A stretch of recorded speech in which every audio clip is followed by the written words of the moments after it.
Hello बच्चों। तो हमने पिछले वीडियोस में देखा था परम्यूटेशन और उसके एग्जांपल्स। और वो कौन सा कंसेप्ट था? अगर अगर ऑब्जेक्ट एंड डिस्टिंक्ट ऑब्जेक्ट है, मतलब डिफरेंट डिफरेंट ऑब्जेक्ट्स हैं और जो अरेंजमेंट्स फॉर्म करने हैं उसमें रिपीटेशन अलाउड नहीं होता। ठीक है। जैसे अगर मेरे को 3 नंबर का पासवर्ड बनाना है तो और मेरे पास ऑप्शन है एक 0 से लेके 9 तक का नंबर चूज करने का हर एक पोजीशन के लिए। बट अगर मैंने 0 से लेकर 9 तक अगर मैंने फर्स्ट प्लेस के लिए अगर मान लो मैंने 0 चूज किया, तो सेकंड पोजीशन के लिए मैं 0 नहीं चूज कर सकता, मेरे को 1 से लेकर 9 चूज करना है। मतलब उस उन केसेस में कैसा था, रिपीटेशन अलाउड नहीं था, इसलिए वहां पे एनपीआर वाला फॉर्मूला यूज होता था। ठीक है। बट अभी जो ये वाला कॉन्सेप्ट है परम्यूटेशन का, इसमें क्या है, इसमें भी एन डिस्टिंक्ट ऑब्जेक्ट्स है। जैसे 1 से लेके 10 तक नंबर होगा, 100 तक, मतलब डिफरेंट नंबर्स होंगे या फिर डिफरेंट ऑब्जेक्ट्स होंगे। बट इस केसेस में क्या होगा, आपको जब अरेंजमेंट्स बनाना है ना, तो इसमें आप रिपीटेशन इसमें अलाउड होता है। जैसे मान लो अगर फर्स्ट पोजीशन के लिए आपने अगर 0 से 9 के बीच में 0 चूज किया, तो कोई प्रॉब्लम नहीं है। आप नेक्स्ट पोजीशन के लिए और थर्ड पोजीशन के लिए भी आप 0 चूज कर सकते हो। मतलब तीनों नंबर 0 0 भी हो सकते हैं, 1 1 भी हो सकते हैं, 0 1 1 हो सकते हैं, 1 0 0 हो सकता है, 2 2 3 हो सकता है, 2 3 2 हो सकता है। ठीक है। इसमें क्या हो रहा है, ऐसा नहीं कि अगर आपने पहले किसी पोजीशन के लिए अगर एक नंबर चूज कर लिया, आप बाकी के पोजीशन से लो नंबर चूज नहीं कर सकते, ऐसा नहीं है। यहाँ पे आपको रिपीटेशन अलाउड करने का पूरा छूट दिया जाता है। ठीक है। तो अभी एग्जाम्पल के तौर पे समझते हैं।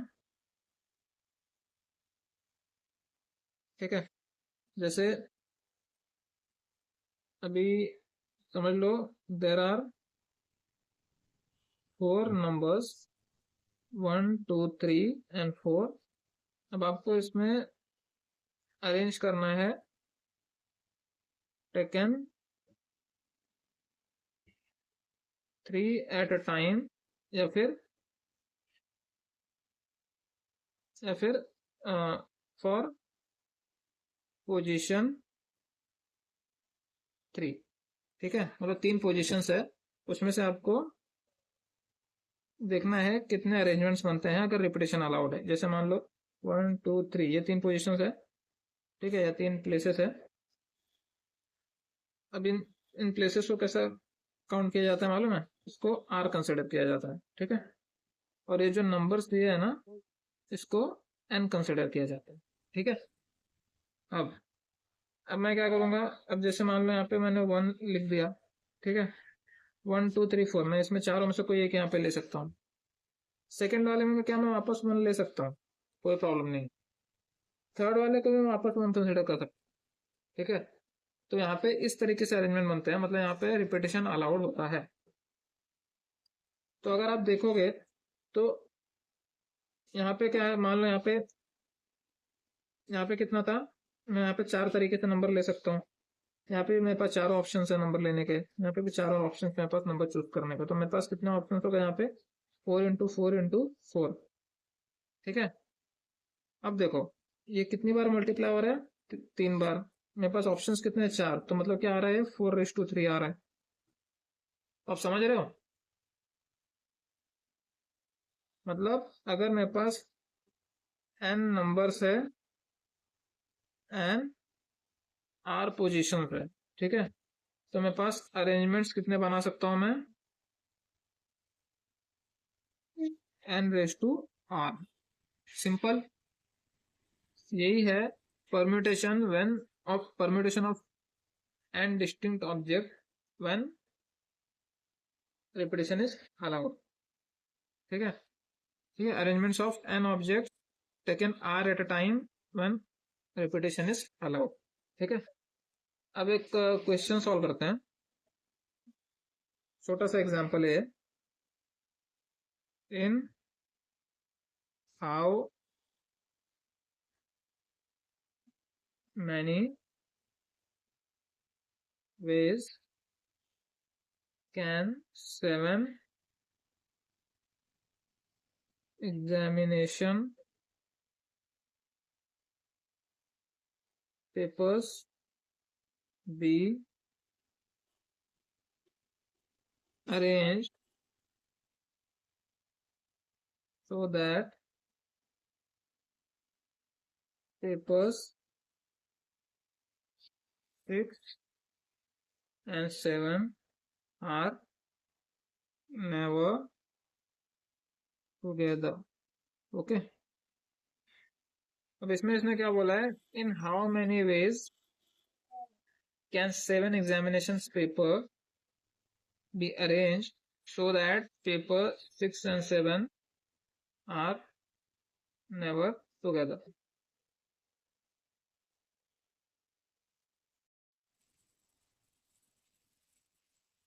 तो भी क्वेश्चन क्या है, in how many veg can 7 examination paper be arranged so that paper 6 and 7 are never together. अब इसको सॉल्यूशन करते हैं। सबसे पहले कंसिडर करते हैं कि यहाँ पे पेपर कितना था, 7 एग्जामिनेशन पेपर। तो 7 एग्जामिनेशन पेपर है, तो 7 के 7 डिस्टिंक्ट होंगे। तो नंबर ऑफ एग्जामिनेशन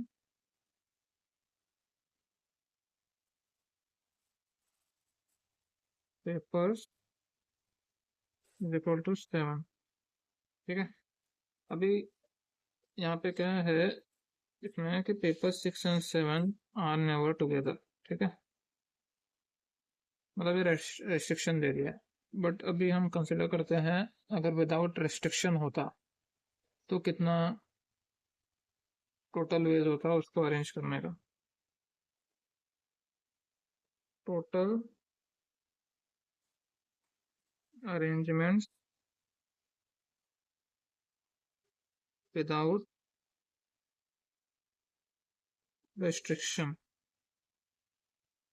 कितना होता, 7 फैक्टोरियल वेज। ठीक है, 7 into 6 into 5 into 4 into 3 into 2 into 1 equal to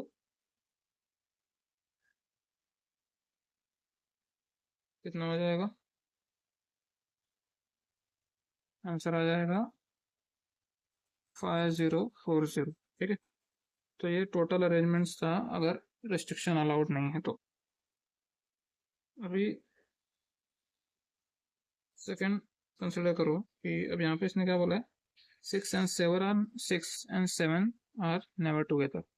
मतलब अगर टोटल 1 2 3 4 5 6 7, ठीक है, ये 7 पेपर्स है।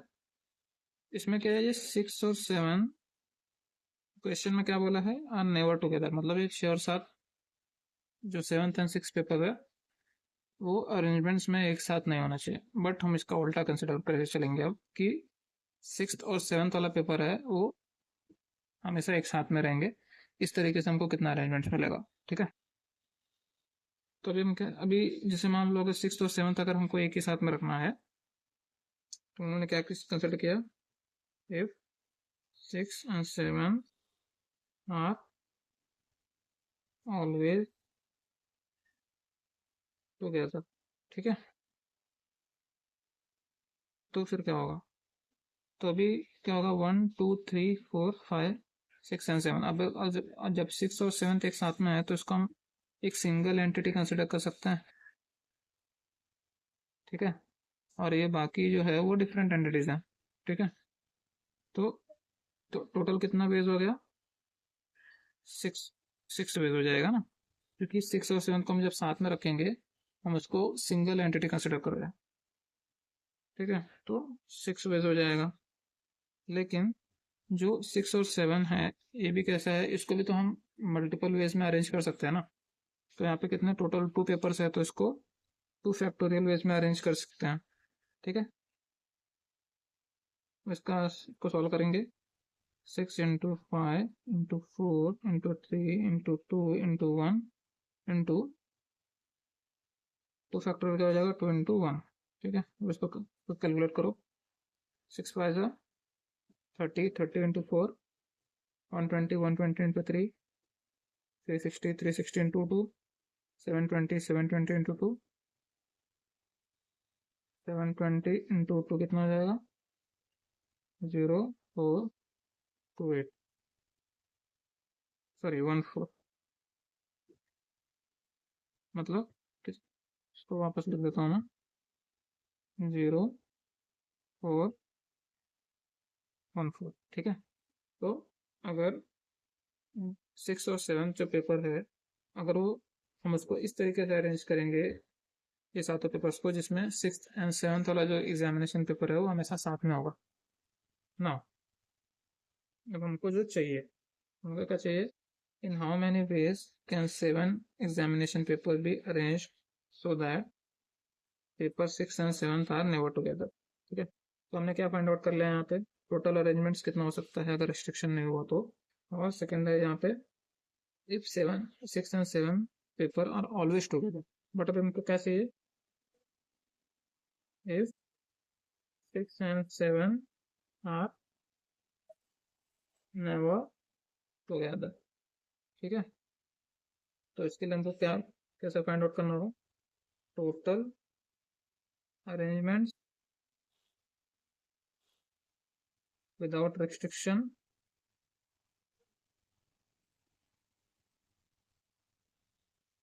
Minus 6 and 7 are always together, ठीक है।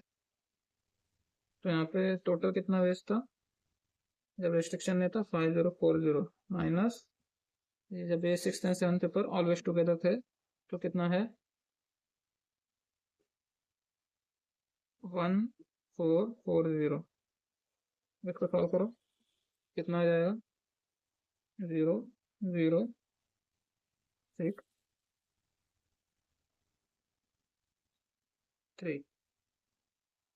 3600 बेस ऑफ अरेंजमेंट, ठीक है। तो आंसर आ गया। अगर 6th और 7th पेपर अगर कभी भी एक साथ नहीं होंगे तो फिर कितना बेस होगा अरेंजमेंट्स का? 3600 बेस। तो इसके लिए एक बोनस फॉर्मूला है, उसको मैं आपको बता दूंगा। तो इसके लिए एक बोनस फार्मूला क्या था? अगर क्वेश्चन में लिखा हो इफ कोई भी दो ऑब्जेक्ट जैसे A and B are never together, ठीक है। मतलब जैसे 1 2 या फिर ए बी या फिर कोई भी दो ऑब्जेक्ट्स आर नेवर टुगेदर, तो उसके लिए फॉर्मूला क्या है? n factorial minus 2 times n minus 1 factorial, simple, ठीक है। ये डायरेक्ट फॉर्मूला है। आप इसको JEE के क्वेश्चंस के लिए या फिर CET के क्वेश्चंस के लिए आप डायरेक्टली अप्लाई करो। अभी ये वाले फॉर्मूले से अगर सॉल्व करूँ मैं, तो यहाँ पे क्या बोला है? In how many ways 7 examination paper can be arrange so that paper 6 and 7 are never together, ठीक है। तो टोटल एग्जामिनेशन पेपर कितना है? 7, तो 7 फैक्टोरियल माइनस 2 इंटू एन कितना है? 7 minus 1 factorial, therefore 7 factorial minus 2 into 6 factorial, ठीक है। अब इसको आगे सॉल्व करो, तो सॉल्व करोगे ना आपका आंसर आ जाएगा 3600, ठीक है। सिंपल था। तो नॉर्मली इस तरीके से सॉल्व करो अगर बोर्ड्स में आते हैं तो, या फिर अगर आपको ये JEE में या फिर CET में सॉल्व करना होगा तो टाइम वेस्ट नहीं करना है, डायरेक्टली ये फॉर्मूला यूज़ करो और सॉल्व कर दो, ठीक है। तो ये था permutation when repetition is allowed, ठीक है। तो अभी इसके बाद मैं एक दो एग्जाम्पल्स और सॉल्व करूँगा। नेक्स्ट वीडियो में हम और भी कुछ और एग्जाम्पल सॉल्व करेंगे, वो दोनों टॉपिक्स पे होगा, जब रिपीटेशन अलाउड है और रिपीटेशन अलाउड नहीं है, ठीक है। तो मिलते हैं नेक्स्ट वीडियो में। Thank you.